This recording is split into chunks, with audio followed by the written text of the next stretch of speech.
Now we're going to talk about atomic theory and atomic structure, which is our first module here in our CLEP chemistry class. And what I really want to do is give you a feel for how we know what we know now about what an atom looks like. And this is really the early experiments and the early beginnings that gave us evidence for our modern atomic theory. So first, let's talk about what an atom is and what it's made out of. Okay, and so all atoms are made out of different particles that are called subatomic particles, right, within the atom. And all of these subatomic particles are really, really tiny. Okay? Some of them are fundamental. There are lots of different fundamental particles in chemistry. We're going to focus on three. Okay? There are protons, neutrons, and electrons.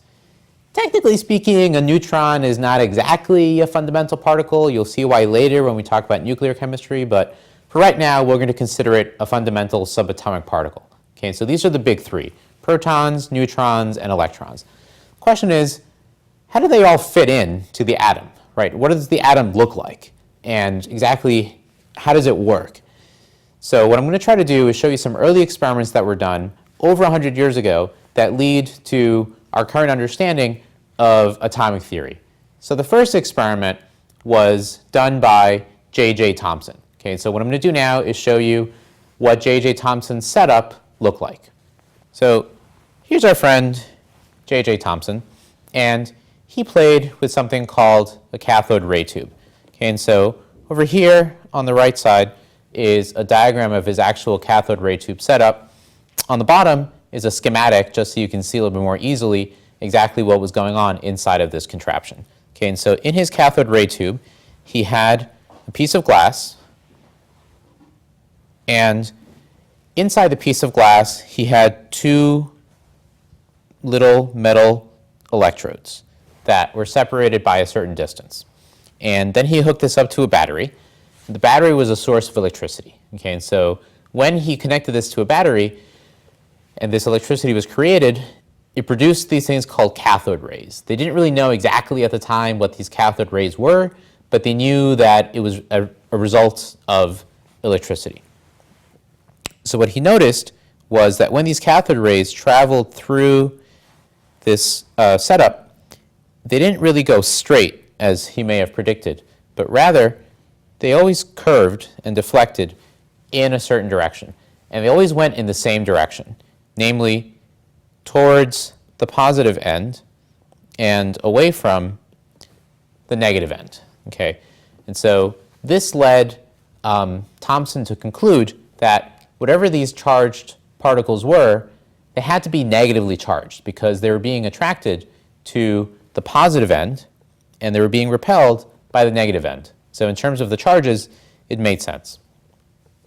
So now, because he knew that there were charges, particles, he knew that they had to have certain properties, like a mass and a charge.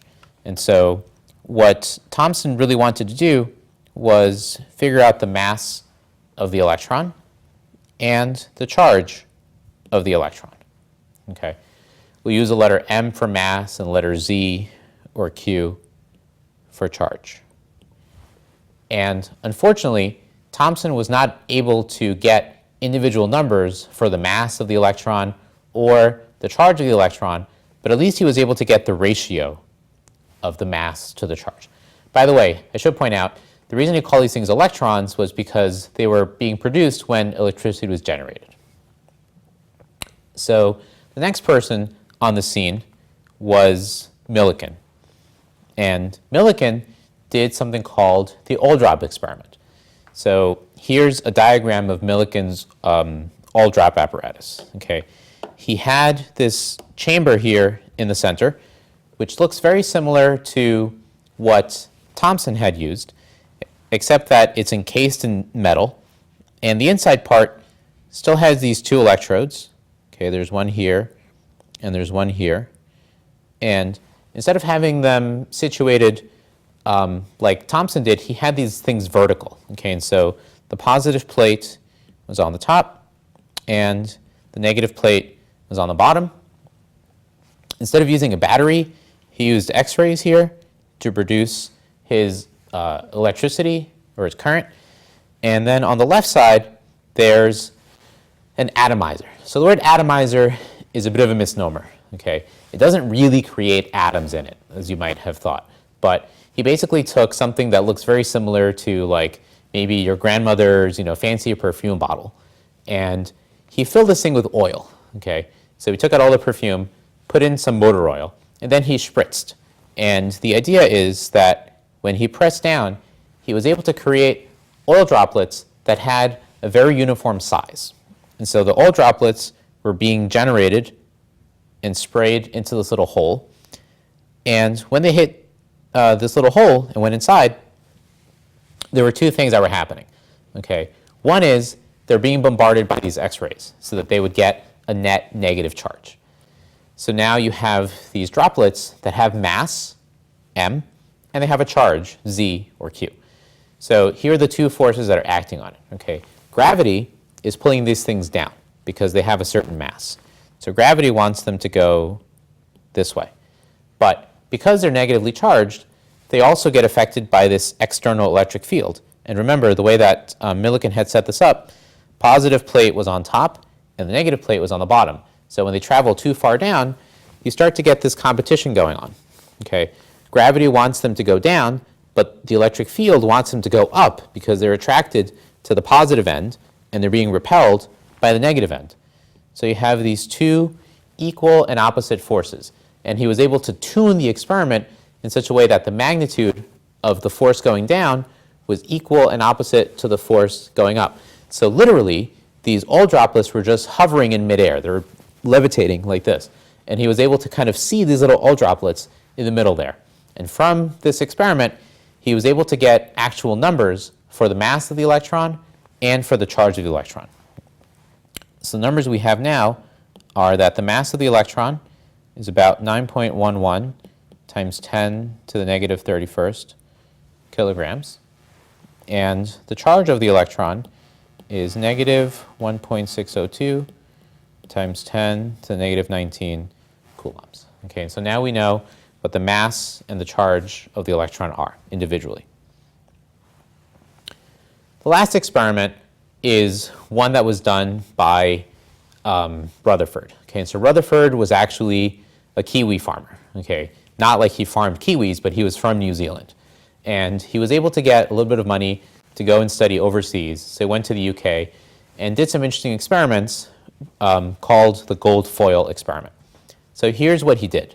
He had a box, okay, and in this box, he was able to create a source of radiation. So this created alpha particles. Now the alpha particle, we now know, is really a helium nucleus.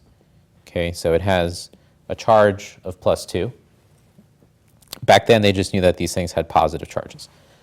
And he shot these alpha particles this way into a screen that was coated with zinc sulfide.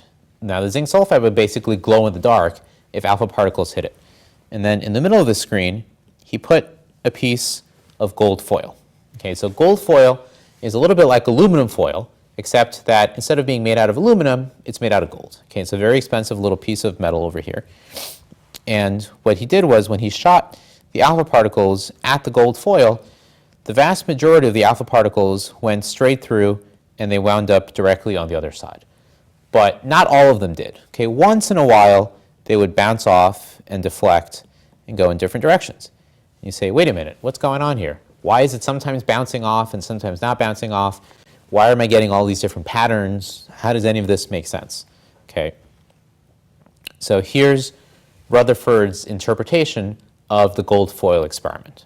Okay, if you zoom in to this piece of gold foil, and you zoom in a lot, like a lot, you can start to see individual atoms.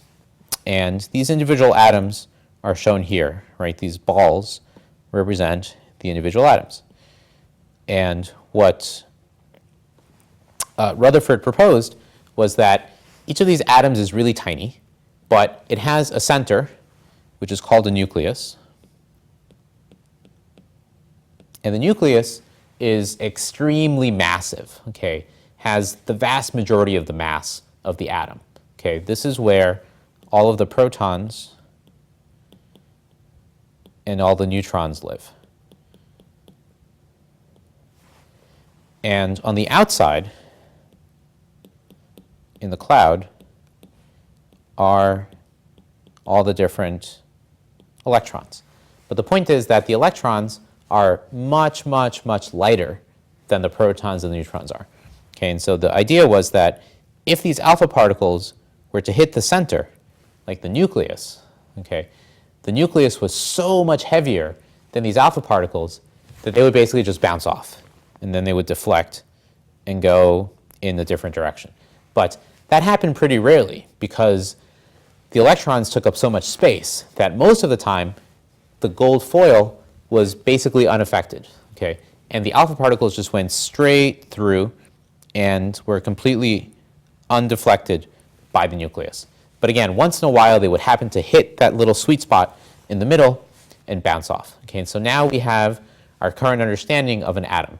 You have a really, really small nucleus, but very, very, very massive. Okay, so like 99.9999999% of the mass is in this really small volume, and the rest of it is kind of diffuse. Okay, the electrons are there, but they're very light and they're kind of spread out.